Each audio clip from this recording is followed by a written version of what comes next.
কুড়িগ্রাম জেলার নাগেশ্বরী উপজেলা নারায়ণপুর ইউনিয়ন। এক কথা বলতে বাংলাদেশের চর এলাকা অলিবৃদ্ধি মানুষ কিভাবে নদীর ঘাটে কিভাবে কষ্ট করে, লোকেদের ওই পারে থাকে। এই দেখেন মাটি নেবেলে ছাইনা আমার টানাছে, মনে হয় এখানে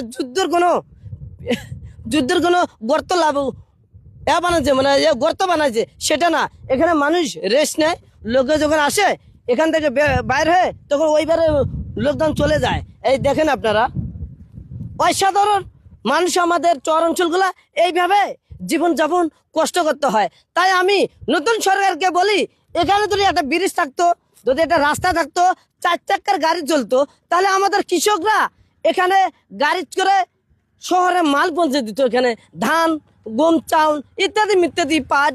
আরো আশা করি আমি ব্রিজটা অতি তাড়াতাড়ি এখানে দেওয়ার অনুরোধ করলাম আমি। ধন্যবাদ।